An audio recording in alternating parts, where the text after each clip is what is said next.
One of the words for Passover is Zman Chirutenu, the season of our freedom. This year, however, I received a catalog from the Chicago Rabbinical Council. You may or may not know it, but there are actually two rabbinic organizations in the city of Chicago. There's the Chicago Board of Rabbis, of which I'm a member, which welcomes humanistic, reconstructionist, reform, conservative, renewal, and non-denominational liberal rabbis, as well as some modern Orthodox rabbis, are members of the Chicago Board of Rabbis. But the Chicago Rabbinical Council is only Orthodox rabbis. And every year they publish a guide for Passover, which lists all the products that you're allowed or not allowed to use during that 8-day period. Season of our freedom? Or is it a season of rules and regulations? Well, the answer, of course, is yes. It's both. Often in media stories, they'll say, during Passover, Jews don't eat bread, as if all Jews don't eat bread. And it's true that some Jews don't, and there are actually some Jews who don't keep kosher, but do follow some of the Passover rules. In our household, we don't care about the milk and meat rule, but if you want to not have bread on Passover, you're welcome to choose to do that, and some of us do. In Israel, you can actually get a cheeseburger on matzah during Passover at the non-kosher McDonald's, because for some people, the cultural aspect of not eating bread is what connects them to their Jewishness, separate from the rules and regulations of dietary laws. So when you think about what people think Jews do versus what Jews actually do, you need to turn to finding out the truth, your own experience, and also asking lots of other people. I'm curious, how many people here or online keep kosher at home? Now, if you're vegetarian, by default, you're not mixing milk and meat, right? And you're not eating forbidden meat because you're not eating meat at all. So actually, a vegetarian home is kosher. But if you ask American Jews more broadly, it turns out that people that don't keep kosher are the vast majority.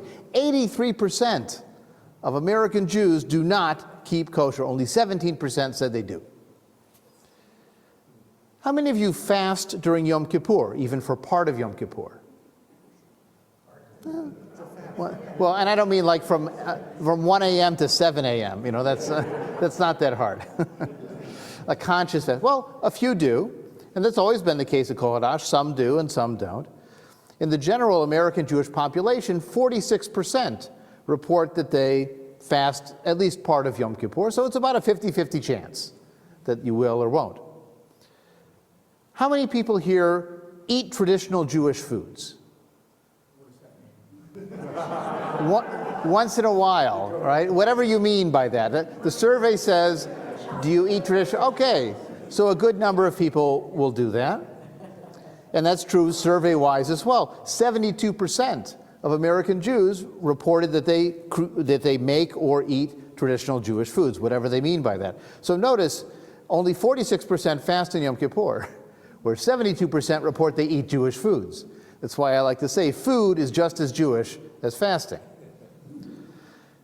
How many people here attend synagogue a few times a year or more? Well, you already count, right? You're here, virtually or in person. And again, across the board, about half of American Jews report that they attend synagogue a few times a year or monthly or even weekly. Now, a core question for humanistic Jews when it comes to Jewish traditions like dietary laws or Passover is, why are you doing it? We can't just say, well, this is what we've always done, because we want our Jewish choices to be consistent with our values and what we believe and how we live our lifestyle. We don't want to do one thing in synagogue and something else on the street. We want to be one person everywhere. So if I asked you, did you hold a seder or attend a seder this past Passover? I guess the large majority did. And that's true as well across the Jewish world in America. 62% of all Jews reported attending a Passover Seder. 75% of those who call themselves Jews by religion, who were affiliated with some kind of community, they were part of a Seder. And I would guess most humanistic Jews participate in a Passover seder. Now, they may not attend Shabbat regularly, but they do celebrate Passover. So I wanted to ask you, why do you think it is that so many American Jews continue to celebrate Passover? And it could be, why do you celebrate Passover? I'll repeat it into the mic for those who are online, or those who are online can unmute or chat. Like I said, it's those memories and traditions that of people who are no longer with us, they're special, and I don't want to just diss them. I want to carry those on and pass those on to our children and kids. Okay, so there's positive memories and traditions that you experienced when you were young that you want to pass along to your children, grandchildren, and carry forward. Yes? And for me, who didn't have that as a child, I want to teach that to the next generation. And it's an opportunity, a few times a year, for me to gather my chosen family, those of my heart, together to have a seder, a ritual where they're not telling the basketball scores, and to share something that has been done it connects me to my past. Okay. My historical. So just to repeat, this is a combination of maybe creating a new tradition if you didn't grow up celebrating this or doing it in that way, but also a chance to connect to your ancestral past, what your people did going back centuries, and to create your own community in the present of the people that you value. It may not be your biological family, it may be the family of choice, the people that you've met and love and want to celebrate with together in a ritual way, in a different from ordinary time way where you don't take the phone out of your pocket maybe. But the point is that you feel this connection to your past and the connection to the present with the people you're around. Yes? The way we do our Judaism, like the come to services, is our way of doing it. Plus, our grandchildren, or my daughters are married to Catholics. And it's our way of keeping our children and grandchildren in the Judaism world, like Judaism life. Right. So it's our way of doing Jewish. It's in the home, it's with family, it's once in a while, not every week. You know, that's why I think more people will do the Passover kosher than the kosher, because you don't have to change your dishes necessarily. You don't have to, change your lifestyle. You don't have to change where you're allowed to eat. You can eat anywhere, but once a week you can handle it. So I think that also the fact that it's around food is an attraction for people. Yeah. Well, in our household, whether the story is true or not, and one of the things we make sure our grandchildren know is that it has some important lessons. The joy of freedom, the burden of suffering, and what people have to do in order to make sure that those values are handed on from generation to generation. Okay, so there's a value proposition there too, to pass forward, but also to celebrate now, of things like freedom, empathy with suffering, the continuity of tradition. These are all important values that are embodied in the ceremony and can be passed along that way too. Yeah. For me, it's a very important way for me to express my Jewish identity, which is very meaningful. It's a way of saying, I'm Jewish. I'm here celebrating this holiday, and it's a way of identifying. It's not just doing Jewish, but it's being Jewish and feeling Jewish in that moment. Yeah, Judy. I think, Steve and I just like going to the Hadash seder just to be with everyone else who goes to the Hadash seder. We just look forward to it. Yeah, there's a value of connecting with other people, and that's really joyful, and especially people you already know, and sometimes you get to meet new people. I mean, that's the joy of the seder as community, not just as a ritual that you do you could read the Haggadah by yourself, but it wouldn't be the same. So, beyond the food, we do appreciate these values that we talked about. The value of connecting to other people, but also the values of the content of the story. So consider some of these traditional values that you can get from the traditional Haggadah and rituals. There's that passage near the beginning of the Passover Seder, traditionally in Aramaic, called Ha-Lachma. This is the bread of affliction that we ate in Egypt. Kol dichvin yeteva yifsach. All who are hungry may come and eat. You open the doors, you welcome people in to celebrate at the very beginning of the Seder. That's an ethical value to say that anyone is welcome and people who are hungry can eat. the importance of children asking questions. Remember, there's the 4 questions traditionally asked by the youngest student there, or the one overarching question and the 4 sub-questions, if you want to break it down that way. But there's also the idea of the 4 sons, or the 4 children, that represent different children that ask in different ways. And different children need different answers that will strike them appropriately, and they'll understand and they can connect with. And that's why we tell the story. For the child who doesn't even know how to ask, you can't give them details, you have to tell them a story. And that's the way to make it vibrant and living for them. This is a pre-modern multimedia learning experience at the Seder. It uses many senses, many styles of learning. What are some of the sights for those who are visual learners? What are some of the sights that you see at the Seder table?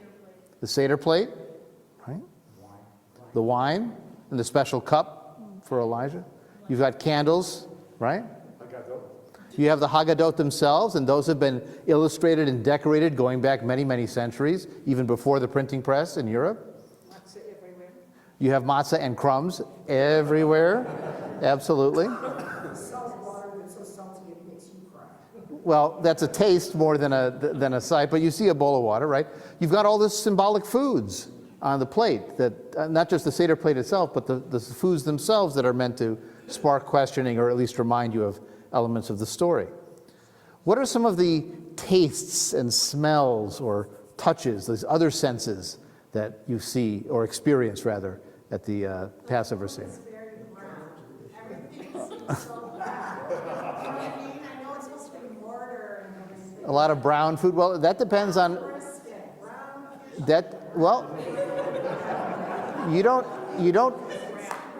It may be heresy, but you don't have to have brisket at a Passover Seder. You can make your charoset with lots of different materials. It doesn't have to. There's all kinds of Jewish diversity out there on food that can open up opportunities for color diversity, not just flavor diversity. It's more from your Sephardic, but on our Ashkenazi, we've always eaten that brown. But we are, And what about parsley? It's Michelle, we are all part of all parts of the Jewish family. You do not have to only do what your grandparents did. You're allowed to make changes. Yeah. Tom's homemade charoset that will take your head off, especially this year. Okay. Super sharp horseradish or other kinds of bitter herbs that you might eat. You know, point out though that the horseradish isn't actually bitter. In theory, it's the lettuce, the chazeret on the Seder plate, that's the bitter piece that you bite the end off. But that's sort of lost in these the sands of culinary evolution. Obviously, the distinctive foods. We don't eat matzah. Most of us don't eat matzah any other time of year. There's all the distinctive desserts that come out only for Passover that some people wait all year for. You've got parsley. You actually eat the parsley this time instead of just leaving it to the side. And the salt water.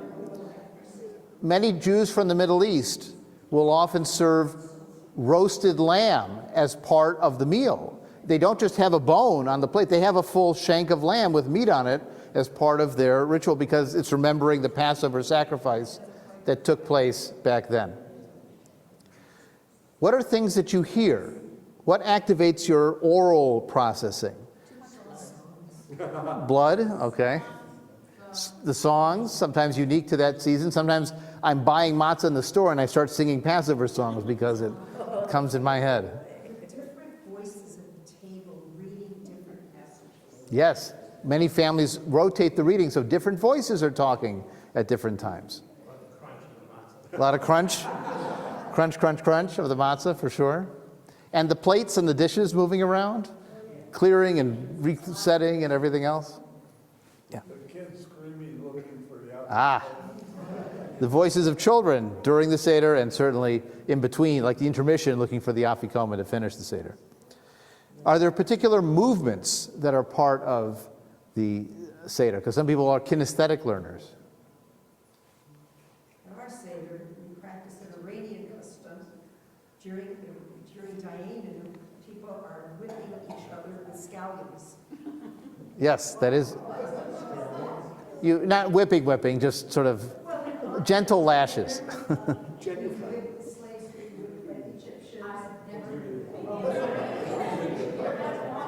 Yeah. So during that, It's a Shiite thing. Maybe. I hand out green onions, and people eat their neighbors or walk around doing sword fights. So, in my father's family, his family came from Aleppo, Syria. At certain points in the Seder, they would actually take the matzah and put it on their shoulders. You may remember in the story in Exodus, as they're fleeing Egypt, they put the dough on their backs because they didn't have time to let it rise. So at the part, I think it's during the halachma part, where they're talking about the bread of affliction, they actually put it on their shoulders to reenact that scene. So that's part of it. Another movement, you're dipping the finger in the wine. Well, I'll tell you about that one in a little bit.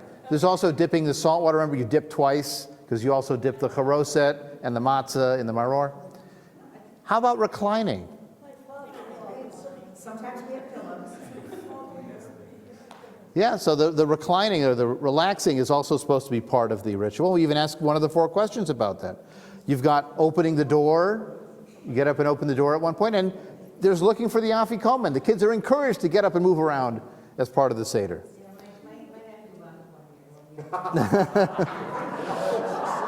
Well, sometimes it helps.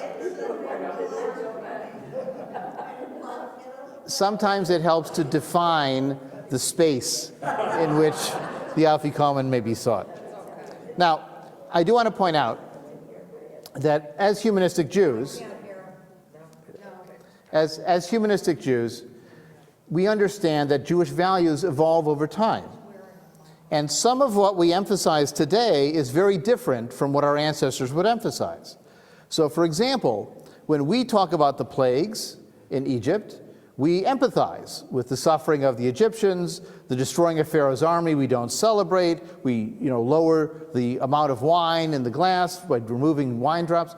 That's not an ancient tradition. That only goes back about 150 years, when people started to care about what happened to the Egyptians. Before that, it was celebrating what happened to the Egyptians because they deserved it. If you read the traditional Haggadah text, it says, how can we know that the Egyptians were struck with 50 more plagues at the Red Sea? And then another rabbi says, how can we know they were struck with 100 more plagues at the Red Sea? And 250 plagues. It's like a bidding war. And at the end, they say, how wonderful are you, God, to have done such wonderful things for us in afflicting them with all those plagues. That was the ethos of the traditional Haggadah. It was not empathy for the Egyptians. The dripping of the wine to reduce, that's something that appears first in Haggadot maybe 150 years ago. So it's not an ancient approach. It's still part of the ritual telling the story of the plagues, but the meaning of those plagues has shifted as our values have shifted. Do we celebrate heroes like Moses or Miriam? In our Haggadahs, yes. But in the traditional Haggadah, Moses does not appear at all. He's in the book of Exodus and telling the story, but in the Haggadah's version of the story, he's a bit player. He's just the assistant, you see. The real power is the one who actually parts the waters, who strikes Egypt with a mighty hand and an outstretched arm. It's God. That's the hero, not Moses.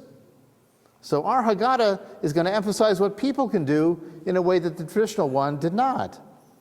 There's a whole second half of the Haggadah that many families, even using traditional Haggadot, never discover because after eating, they're done. But after the meal, there's a whole section called Barech, which is the blessing after meals, and Hallel, the praise. The praise of whom? The praise of God. And it's praise, praise, praise. And some please, please, please, and then more praise, praise, praise. You hope for the rebuilding of the temple. Yivnei Beito Bekarov, may his house be rebuilt. Which house? The Jerusalem temple with the animal sacrifices. Why do we talk about Elijah in the latter part of the Seder? Because Elijah is the precursor for the Messiah. And the Messiah will rescue the Jews from their status of being slaves in diaspora and bring them home to their homeland. The last line in the traditional Haggadah, next year in Jerusalem, and not via El Al, via messianic redemption. That's why you want Elijah there. He's not Santa Claus. He's the harbinger of the Messiah. Now, why do we open the door during the Seder? Today, we welcome the stranger, or we imagine Elijah has found his way in and sitting at the spot that we've set for him. Why do we pour that 5th cup for Elijah? It's actually a rabbinic debate. Do you need to have 4 cups of wine or 5 cups of wine during the Passover Seder? Well, the rabbis resolved that by pouring 5 cups but only drinking 4 cups. That's really the origin for Elijah's cup. But in the traditional Haggadah, when you open that door for Elijah, here is the text that you read. Pour out your anger upon the nations that do not know you, and upon the kingdoms that do not call upon your name. Since they have consumed Yaakov, the people of Israel, and laid waste to his habitation, pour out your fury upon them, and the fierceness of your anger shall reach them.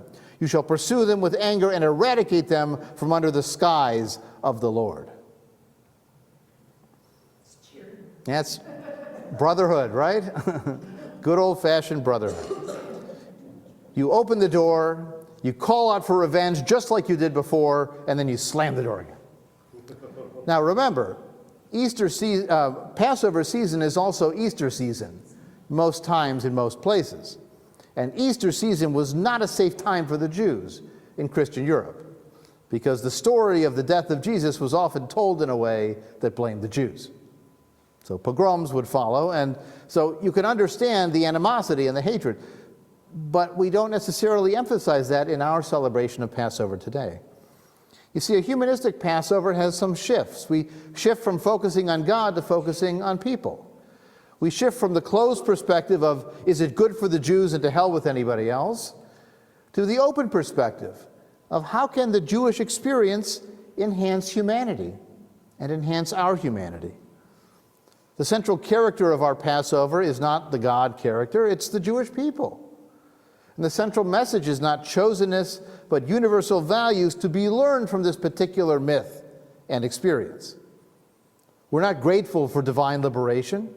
We're inspired to auto-emancipation. One of the earliest pamphlets describing a modern Zionist movement by Leo Pinsker was called Auto-Emancipation. Free yourself. And so once we are free, we're not done. Now we can use our freedom to help free others.